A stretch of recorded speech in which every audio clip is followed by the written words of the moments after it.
in the queue. I know there are media on the call. If they have questions, this is a council briefing, so if the media has questions, if you would get them to Andrea Fanta in the mayor's office, she'll try to get them answered as quickly as possible. But hopefully we're just going to have time as we go through. We're going to have some time for some questions and basically from the council members. So with that, Mr. Mayor, I'm going to turn it over to you for any brief remarks you want to make. Well, thank you, Vice Mayor. I'll be very brief. Some of you were able to join us on Thursday shortly after the FBI returned control of the Blast Zone to Metro. But this is a great second session to answer questions. I think department heads for Metro Planning, Public Works, Water, Codes, and Fire are on the line. Chief Drake is here. I think it's great to facilitate the discussion between the council and the department heads. There's a long journey of recovery ahead of us, but, you know, in some ways we've begun, though I don't know that all the assessment is over yet, but we'll hear more from the department heads about where that is. We do need to talk to experts to know us how to help recover from this and rebuild other communities that face the same challenge, but we got to inform and involve everybody, all our residents in the community, in this process, and we will rebuild this historic part of Nashville in a way that honors the area and serves the rest of the city. And I'm grateful to each of you for your hard work in doing that. And then again, let's get on to the questions between the department heads and the council. Thank you all. Chief, any remarks? Yeah, thank you, Mayor, Vice Mayor. Just a few updates. Codes and the structural engineers worked all weekend on the project trying to assess the buildings. They found 7 that had no occupancy, 3 that could have almost immediate demolition. They'll talk more about that. Our USAR was proactive as urban search and rescue, combination of both police and fire. They helped board up windows at about 12 different structures to help the owners, so that's going to help alleviate a lot of concerns. We've had concerns with all the construction that's beginning, with engineers and all coming in about accountability of other people's property. And so people that come in for work are being escorted and they're being overseen.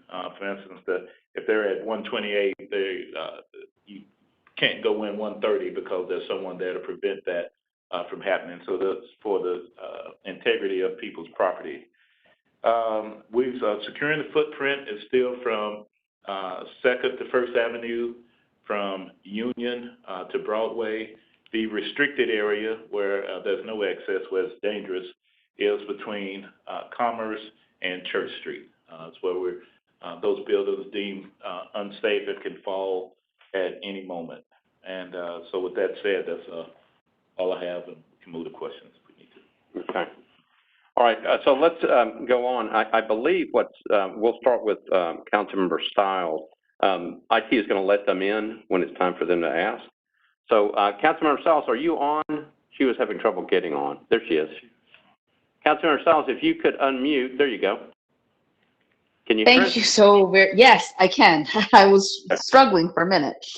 Thank you so very much, Vice Mayor, Mayor, and all department heads for being here. My question that I had from last week is in regards to the policy moving forward when we encounter individuals, reports of people making a bomb or some other illegal activity.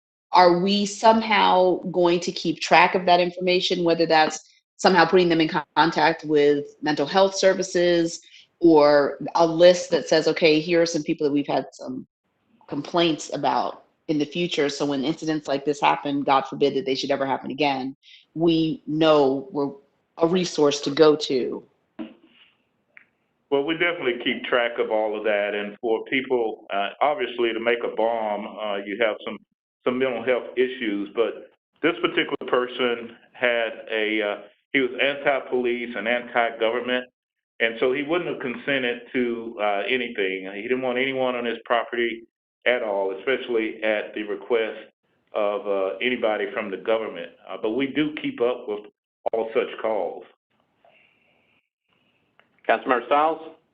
Yes, thank you very much. So, all right. So in the future, I guess my question comes from when this did happen, this seemed to be new information that this incident happened, that it had been reported previously. So there actually is a list that's being kept when we have complaints regarding activity at certain homes or by individuals. This just happened to be something that was overlooked, No, it wasn't just for overlooked. We keep up with clarification. that. We've had bomb threats at schools, with bomb threats at businesses and residences, and we follow up on all of those. We had one actually over the holiday weekend at the Legislative Plaza. We helped THP with that one and wound up, it was a construction box that was left by mistake, and we wound up blowing up that box and something that was needed. But we keep up with all that, and we follow up as much as we can with all these incidents. This guy just particularly had an incident where he carried out his order. We had nothing else leading to his um, desire to blow up anything. His girlfriend had reported it, and according to the FBI, at some point, him and his girlfriend got back together, and there was still no other reports of bombs being made. So we're still following up on that, but I feel we've done all we could do. We have an after-action report. We're going to review it to see if there's more that could have been done. Obviously, we always want to make sure we have the best practices, and that's what we'll do moving forward. All right. Thank you very much. Anything? Okay, thank you. Councilmember Porterfield. Councilmember Porterfield, we're going to unmute you, and you are next. Here she was at the top, I thought. There she is, with her hand up. There you go. Councilmember Porterfield, can you hear us? Thank you so much. I'm still listed as an attendee. Can you hear me? Yes, we can hear you. Okay, great. That's all that matters. I appreciate you for recognizing me, Vice Mayor, and thank you all for being here today. I do have some follow-up questions for the chief based on Councilmember Styles' questions as well. You just mentioned that the individual was anti-police and anti-government, but I don't know how that would stop you from going on a person's property if there was suspicious activity there. I'm sure anyone who's anti-police or anti-government, if you have suspicion, I'm not understanding why that would stop you from going on the property. Just last year, there was a lot of conversation and dismay around MMPD entering the wrong home of a family where it was suspected that a 16-year-old lived there, who it was suspected that they were involved with a carjacking, and the child didn't live there, but MMPD breached the premises and entered into that home. So I don't understand how you're able to enter a property with stale information, as you all put it, with old information and accurate information. But in this case, you had information. It appears to be that there was suspicion when the officers went and they noted that there were cameras and wires around the RV. So it seems as though there would have been some type of something that would give you some probable cause to move forward with the investigation. So I feel like we're kind of dancing around the issue. Please make it plain for us so that we can understand why there was not more done to interact with this individual and to stop this when we knew a year ago. That's question number one. Question number two, in the information that we received from Don Aaron about Chief Drake's statements, it appears that there's more information there than in the police report that I read. The police report, I'm sure my colleagues read it as well. There appears to be more information now than a year ago. So can you share what the discrepancy is?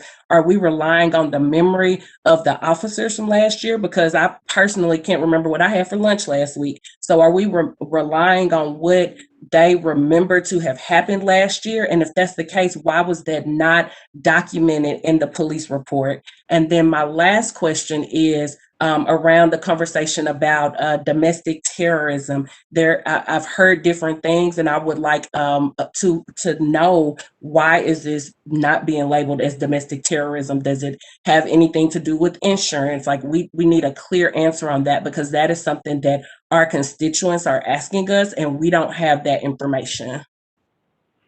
Okay, all right. Thank you for your questions. I'll start with number one. And you had mentioned suspicious activity that prevented us from going on his property. When you look at a legal aspect of it, he has an expectation of privacy. There's a fenced-in yard. There's a house that we can't enter. Officers went there several times. They knocked on the door. They went by. They had an officer on standby trying to encounter this person for several times. They turned it over to the Specialized Investigations detectives who followed up. They contacted the FBI, who also looked into this matter, and it all came back negative. To continue going on and go on his property would be a violation of his rights. And I've actually talked to several people in other states who have said the same thing. A prominent Nashville attorney even said the same thing. We would be violating his rights. When we look at the incident in Edge Hill, I took swift action on that because it was stale information, and it was a violation of rights. They didn't have the correct information to go into the property. And so whether the person is black or white or in an affluent area or a poor area, they still have an expectation of privacy and their rights. So that's the difference. And so when you look at him having cameras and wires, that's nothing to alarm you, because I have cameras, and actually I have a friend I go to visit all the time that lives in Belle Meade, and they have cameras and wires. When you enter the driveway, it sets off a beam, a really elaborate system, but they're very professional people. So some people have those types of things to keep people off of their property and away. So that really doesn't alarm you to the point that his property needs to be violated. Number two, when you talking about the officers, we don't rely on the memory. The officer had made copious notes on his follow-up from the hazardous devices unit. He went and followed up with the attorney, talked to him to actually ask for permission into the residence to follow it up on this call. He was denied. And so we've talked to different people who said, this person wouldn't have given us access as well. And then your last question, as far as domestic terrorism, that's a call made by the federal government. The FBI looked at it and deemed that it wasn't domestic terrorism. It was, although it did go off near the AT&T building, they didn't label it as domestic terrorism. Councilmember Porterfield?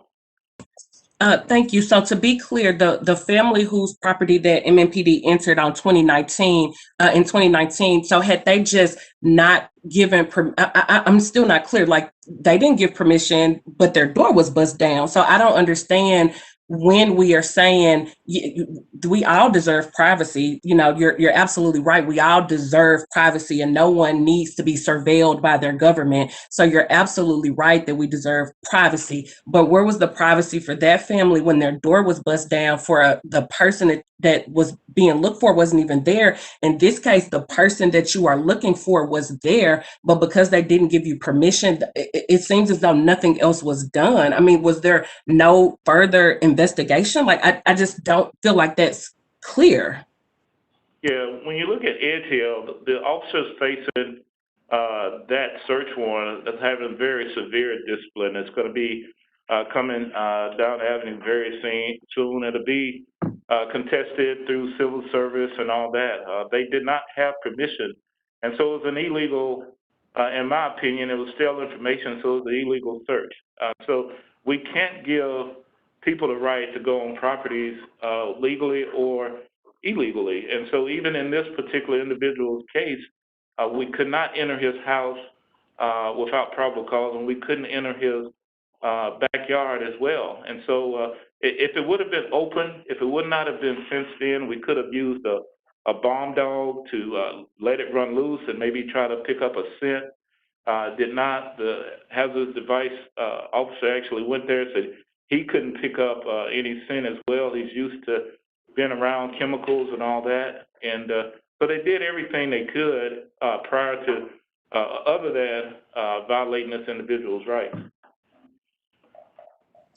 Council member? Thank you. I don't have any other questions, Vice Mayor.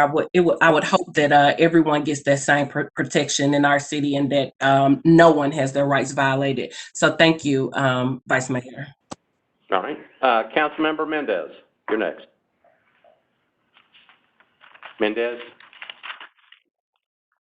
We're getting ready to unmute you.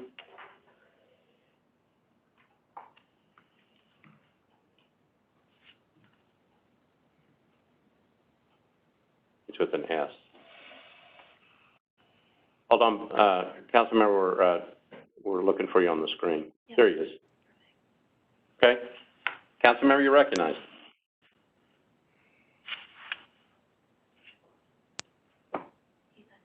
Councilmember Mendez, can you hear us? You're unmuted. Can you hear us?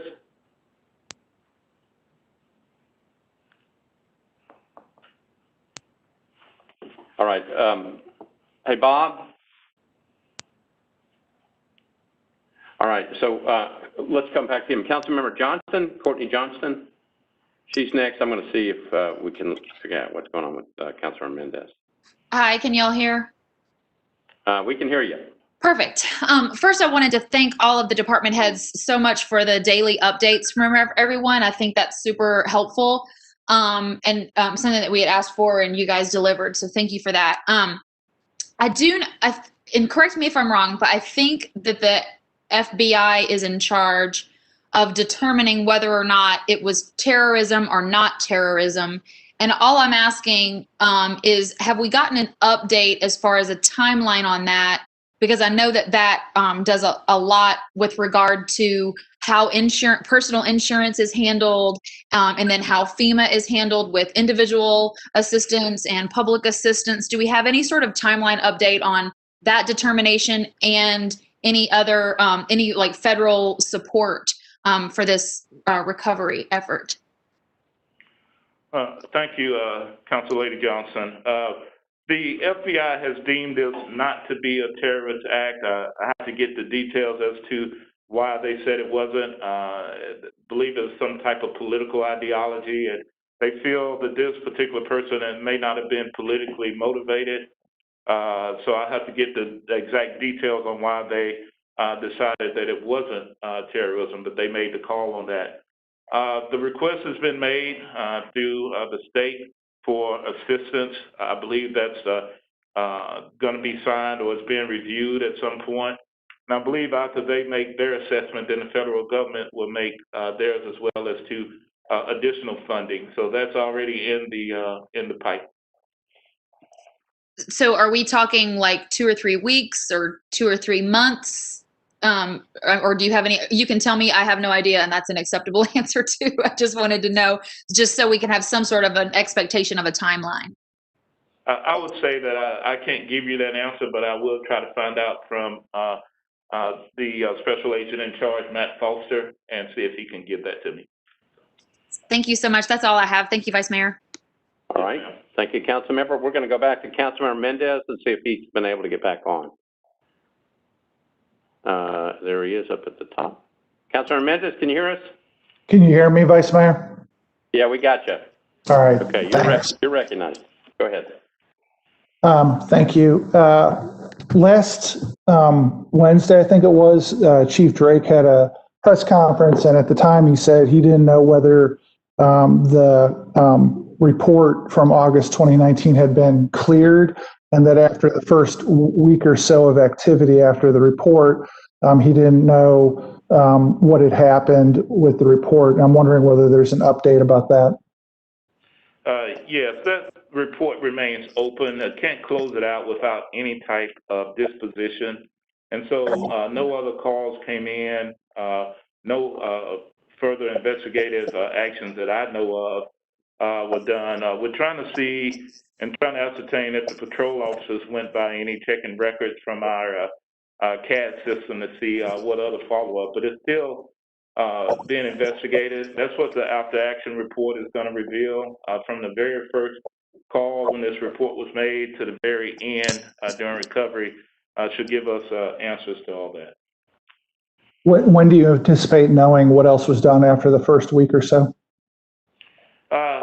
Don't have a definite answer as far as the timeline, but as soon as possible, we'll make it available. We've been committed to transparency, and we'll continue to do so. So as soon as we get that, I mean, this incident happened on the 25th, and so we've been trying to do everything we can to make sure we get all the answers and cross on all of the incidents post that, and so we're trying to find out all we can from the 19th as well. And just a couple more follow-ups about that. Was it public records requests from media that brought this incident to law enforcement's attention after Christmas, or was law enforcement aware of it on the weekend after Christmas before a public records request was made?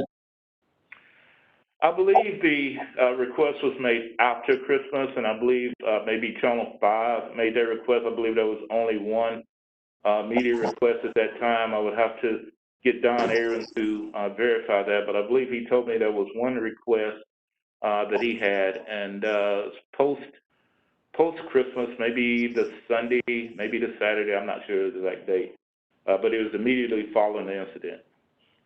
Yeah, my question, it's been reported that Channel 5 public records request was Sunday afternoon around 4 o'clock. And my question is whether MNPD had connected Warner to that August 2019 report on the weekend before Channel 5 made its records request, or is that how it came to your attention? I believe Don had Googled the incident himself, being a public information officer, and looking for knowledge, and I believe he came across there was maybe a report, and I think in the system, but we had some issues with our electronic system and all that was going on. I think he found that, but nothing else. I'm not sure if there was any supplements. I'm sure he's still researching all of that, but he had already found that there may be a report that existed. And in fact, when I had a cabinet meeting that following Monday morning, I had reported there may be a report out there, but I still wasn't 100% sure myself. So when the FBI went out there on Saturday, the 26th, did they know about the August 2019 interactions with MNPD? I'm not sure they knew at that time. I would have to ask them. I believe they knew there was a report that came out sometime after. I think I remember them saying something maybe Sunday evening or Monday. I'm not sure. Well, Chief Draker, Vice Mayor, this is a topic that I think is, I'll stop. I know time's limited, so I'll stop at this point. But this idea of not being able to know when MNPD became aware of the August 2019 interaction with the still open investigation, or whether it was Ben Hall's records request that brought it to their attention, whether the FBI had that report as they were doing the investigation over the weekend. There's a swirl of questions there that I'll stop asking because obviously we don't know the answer right now. And Mr. Vice Mayor, I submitted some questions as requested in writing, and I'll just assume that Mr. Jamison will get me answers in writing to those also. So I'll let it go at this point. Thank you. Okay, thank you. Yeah, those questions have been submitted, and I'm looking at Mr. Jamison, and they've been submitted for answering. All right, so we've got, I don't have much time. We've got like about 3 minutes. Councilmember Suara, you're next.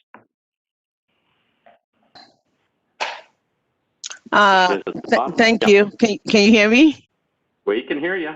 All righty, thank you. I think some of the questions that I wanted to ask have been asked, and I think that I would defer some of them until later because I really think that we need more conversation with MMPD and FBI in terms of whether something could have been done in terms of the warrants at a later date.